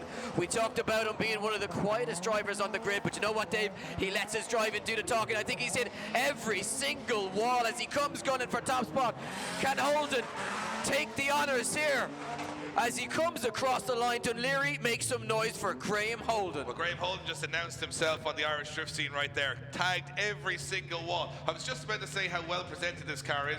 Forget that. It's absolutely in ribbons at the back now. He's hit every wall around the track. But that's how hard these guys are pushing for that top step. They know the pressure isn't on so much now for qualifying when they've got a score on the board. They're going to make the show. But now it's about, you know, showing the rest of the grid what you're all about. Making someone say, I wasn't too worried about Graham Holden. Now I'm worried. You've made the show. It's time to show off. Exactly, and Graham Holden will be one of those drivers that people would look at the grid and say, you know, this might be a new guy, he might be easy enough to come. Well, now look at these runs. Who's the easy driver here, right? Everyone's dropping in the 80s. Well, it's not Chris Doyle, it's not Sean Watt, I mean, it's not Dean Martin. These guys, have we ever had a qualifying session this high? I'm not too sure. Well, here we go. That's the score for Graham Holden. An 88 for Graham Holden puts him into 5th position, and I can't believe the scores we're seeing right now.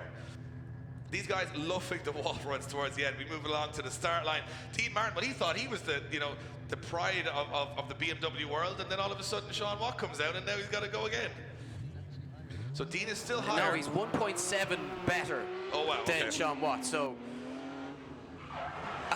and look at this, Dave. He's looking to even improve on that 88.7 that he has from the first run. Dean Martin definitely had his Weetabix or something special for breakfast this morning as he throws it deep into the wall, getting very aggressive, holding nothing back is Dean Martin. And you know what, Dave? I think maybe just pushing that a little bit too hard, just missing some of those zones, but again, another really solid run from Dean Martin.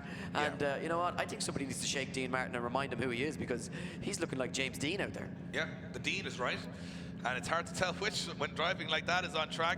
Dean Martin, can he go better? I'm not sure. There's a little hiccup in the middle. An 86.3 though. Dean Martin puts an 88 and an 86 on the board and sits in 3rd place in qualifying. And are you telling me anyone can miss the battles tomorrow with this kind of a grid, and God knows what happens? Shea Rogers, we talked about him. If he can get that car running, he's a force to be reckoned with. Tagged the wall on the first run. Did only manage an 80 though, Dave. You know, it was way down the order. Yeah. You know, get your act together, Rogers. Here we go, second run for the refrigeration engineer from County Derry in the Super Supra. Here comes Shea Rogers.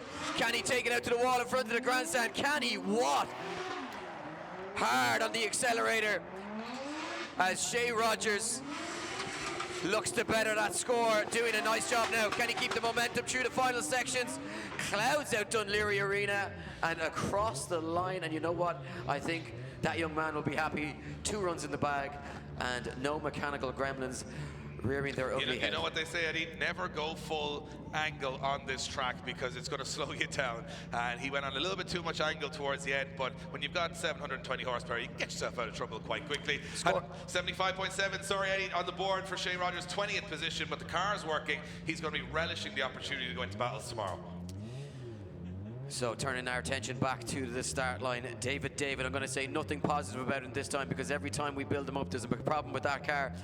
I mean, we're waiting to see the best of him. I mean, we've saw it in practice. We just want to see it in a competitive run. Exactly. We want you guys at home to be able to see what we have seen with the naked eye here in attendance. David just not able to get the laid down on that correct qualifying line so far this morning. He's certainly given it everything he can behind the wheel of that S15.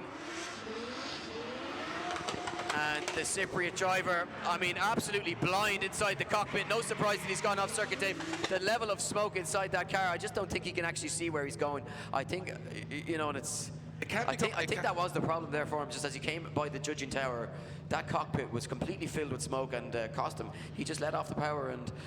Well, see, a lot of the time, Eddie, what can happen is, you know, you've got obviously a huge amount of smoke being generated here, and if it does get into the cabin, it can impair your vision.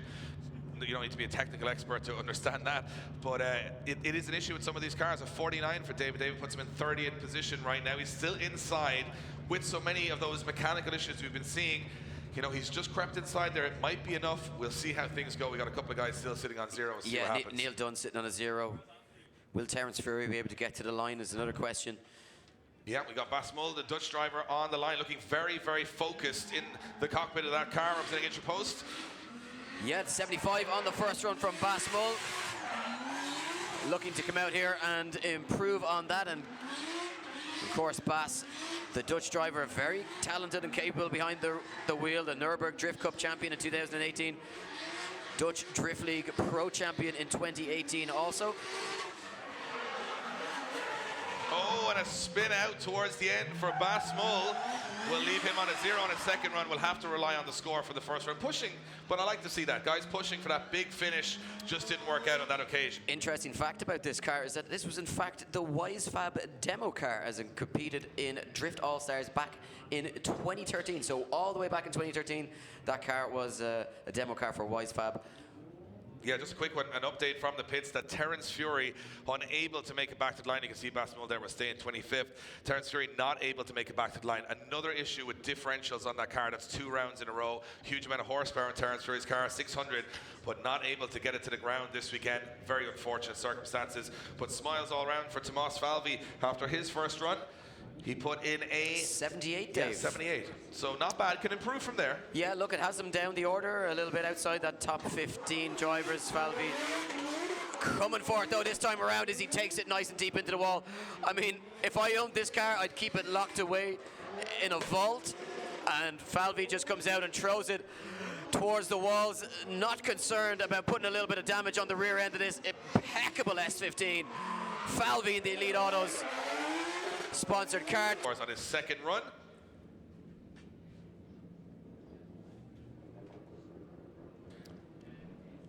And the score's just dropping in, judges having a little bit of a conversation about that run. And again, they have this little working out of 3 judges. They have an average of 3 out of 100 scores. 82.7 for Tomas Falvey, 17th position, and an 82.7 puts you in 17th. Shows just how hot everyone's going into qualifying today. Tomorrow is looking mouth-watering so far. And Paul McCarthy sits on the line. Not the perfect first run from him. Let's see if he can improve. No, yeah, we go back to that first run. McCarthy only managing to muster up a 74.3. So the owner at Max Engineering in Tipperary will be looking to come out all guns blazing here, and it's exactly what he's doing. Hunting for the walls is McCarthy. And we talked about McCarthy being one of the most decorated drivers in Irish drifting history, as he has one of the most pro category wins of any driver on the grid. The only man outdoing him is, of course, none other than Jack Shanahan, and McCarthy looks to have made a massive improvement on that first run. That's a big run there. He came out and did exactly what he didn't do in the first, which was stay on the wide line, keep it consistent, keep it fluid, representing Euromax Commodities, EMF Controls, AHS Tuning, Max Engineering, Westlake, and Rapid Design.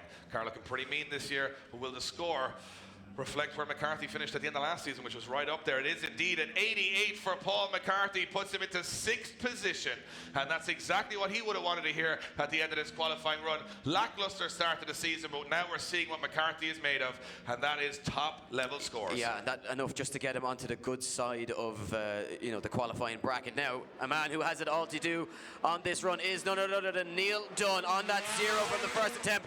What can Dunn do this time around? Can he get it done? It's looking like a much improved line from Neil Dunn as he fires it out towards that wide line, just narrowly missing out on the wall. Dunn coming forward in the Zestino tyres, MDT tuning, Team Kanjuma, PS13, 500 brake horsepower. Roaring across the line goes Neil, the Glockenspiel Dunn. Well, Neil Dunn saying that this car is getting a complete revamp after this round, complete new exterior panels. So he doesn't mind leaving every single one of them here in Dún Laoghaire this weekend.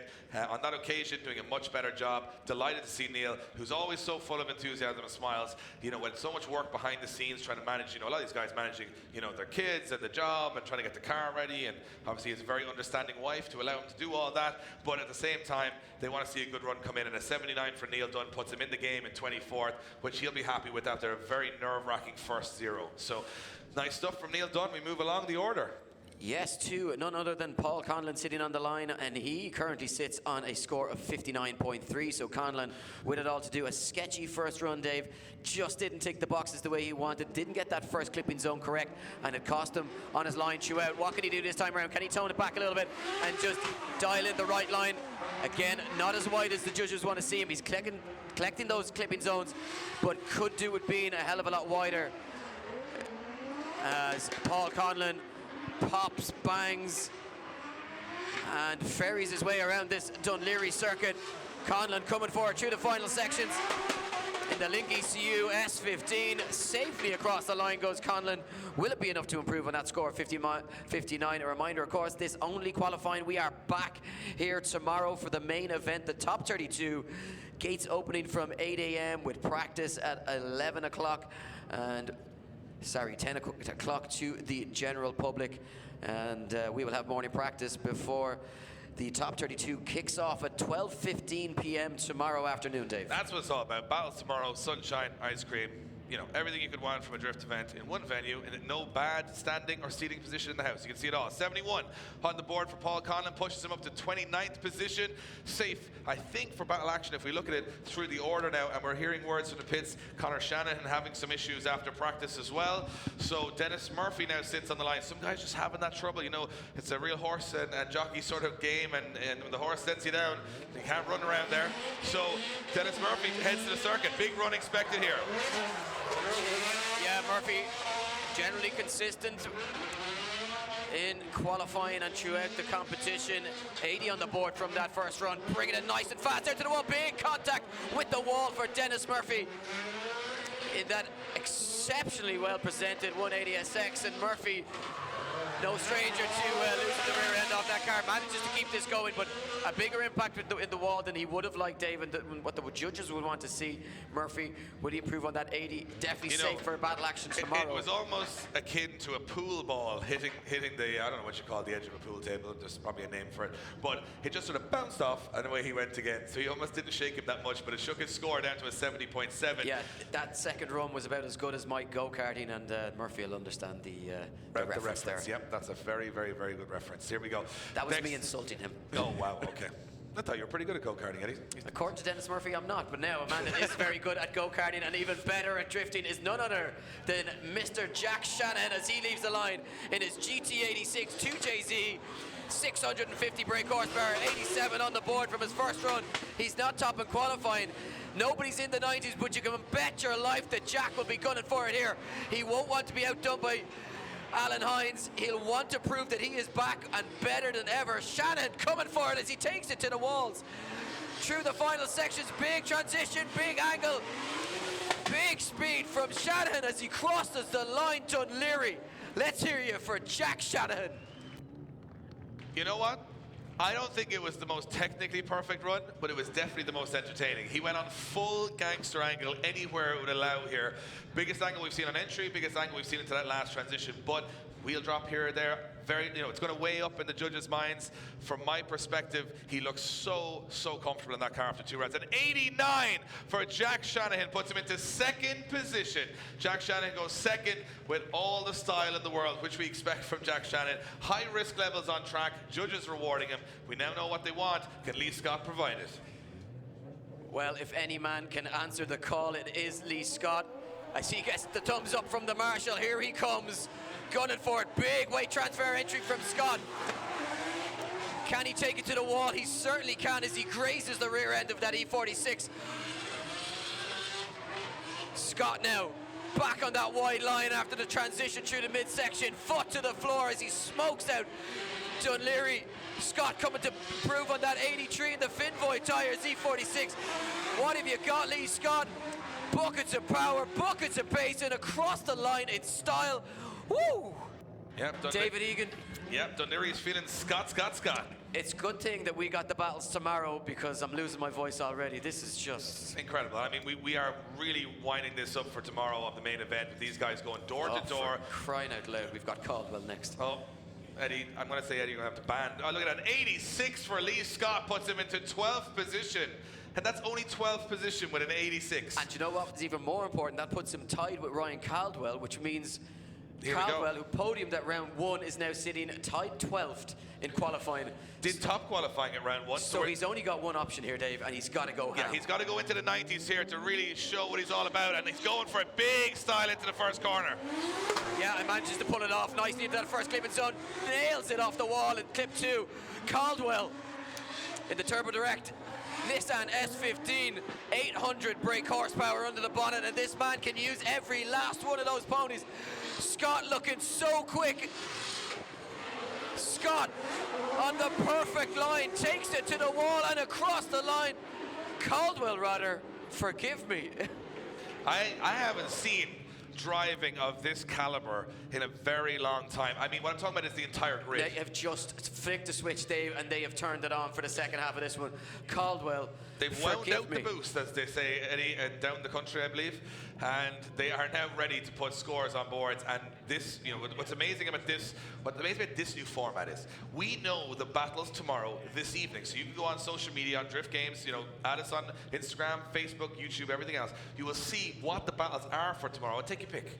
Well, who do you think is going to win it? And I'm thinking, after qualifying, it's a much different story than where it may have been a week ago. You might look at it and go, that's what I think. But now, after watching such big runs go in from everybody, I think it's going to be very hard to pick them. Well, see, that's the thing as well. With the scores being so close, and you look at the likes of Cadwell and Lee Scott with those 86s, if Cadwell doesn't improve, down in 12th position, you don't know who they're going to come up against in the top 32. They could have, a difficult battle. They could come up against a unicorn. No easy battles there. Ryan Caldwell, that's why there was a little deliberation with the judges, because they're totting this one up.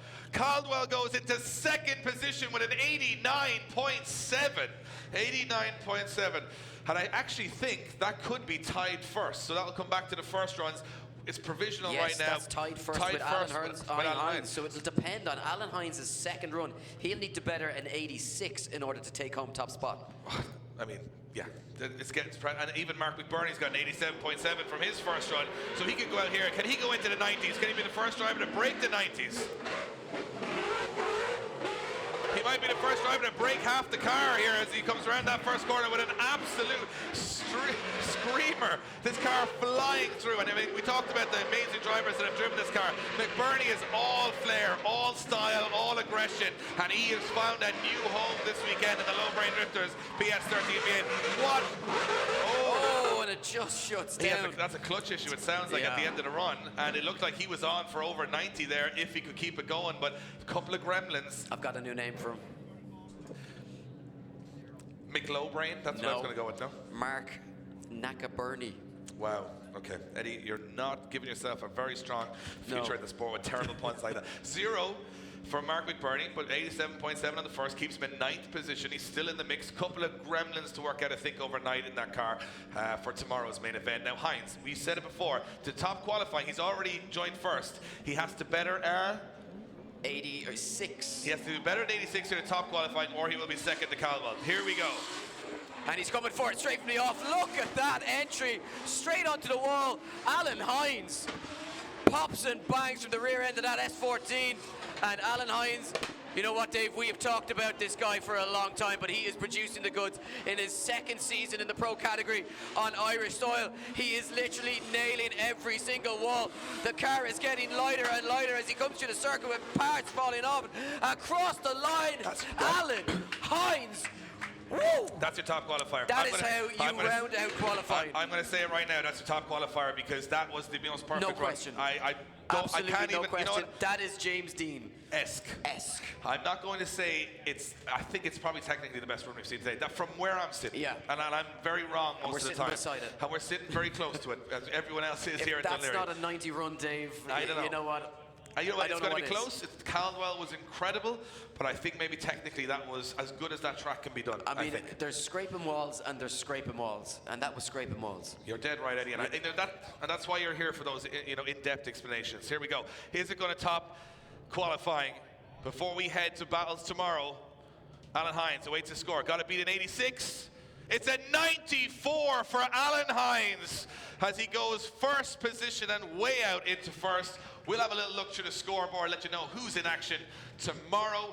Remember, a couple of guys not making it to the grid. First place, you just saw it, 94 for Alan Hines. Second position with an 89.7 for Ryan Caldwell. Third place for Jack Shanahan with an 89. Fourth for Chris Doyle. Some of these scores are tied and provisional. You'll see it on social media later, the more accurate end of things. Fourth position for Chris Doyle with 1 run to get it done. Fifth for Dean Martin, 88.7 for him. Sixth, all the way over from the UK and the big J's at X, Martin Wonnacott. Seventh for Graham Holden. Wow, what a run from Graham Holden. Paul McCarthy, well, he's back to business with an 88. Mark McBurney, you saw him first ever qualifying session in the low-brain car, got 1 lap, but he got into the top 10 in 9th. 10th for Sean Watt, another M3 into the top 10. Pete Nielsen in 11th position with an 86. 12th for Lee Scott with an 86. 13th for Robin Neeson with an 86. They just keep on coming. 14th, Harry Kerr with the Drift Games Nationals driver, 85.3. 15th for Kieran Casey with an 84.7. 16th for Jordan Boyce with an 84.3. 17th for Wes Keating with an 82.7. 18th for Tomas Falvey, 82.7 as well. We got a lot of tight scores out there. Christy Carpenter with an 82. What a great run out for him in his second day out in the car. Dylan Garvey, after a disastrous round 1, sits in 20th with an 81.7. Dennis Murphy, 21st position with an 80.7. Shea Rogers, 22nd position with an 80. Look, turning around for him. Garvey, David at this time with 23rd with a 79.3. Neil Dunn in 24th with 1 run to get it done. John O'Hare in 25th position with a 76.7. Andrew Earl, 76.3 in 26th. Bas Moll, the Dutch driver, in 27th with a 75.7. 28th for Drift Games Nationals driver Stephen Halferty with a 75.7. Paul Conlon, 29th position with a 71. Lee McFadden in 30th position with a 67. And David, 31st position with a 49. Everybody outside of that, mechanical issues, not allowing them have a run or a fair shot at it. We've got 1 by run, which looks like it would now go to Alan Hines in the top 32. The rest will all go to action tomorrow at 12 o'clock. That's all from us, Eddie. We got to hand back to Nathan. What a day of drifting, Mr. Black. Mr. Egan, Mr. Powell, thank you so much. I've been up here in my own little tower watching what really was a fantastic set of qualifying. So many qualifying runs in the high 80s. Like the guy said in the commentary tower, very high standards, a very aggressive driving. But Mike often asks me, what's the story? And I can tell you what the story is today. The story is qualifying first, Mr. Hines, DGX round 1 winner. He's at the top of the pack with a 94. Close behind him, Mr. Caldwell, who can drive well with what I believe was an 89.7. And in third, he said he was back, and his name's Jack Shanahan with an 89. Mr. Doyle in fourth, but some really high scores, a really epic qualifying out here by the Irish Sea on the docks. The crowd loved it. I loved it. Everyone at home, you must have loved it. Thanks so much. And guess what? You know it's still time to buy some tickets. Get down here tomorrow. It's going to be one hoot and a handy down here. So get yourself some tickets. Come and see the diving. Come and see the most electrifying drifting in the world live here in Ireland, in Dunleary. Come and see us tomorrow for some fun in the sun at DGX Round 2.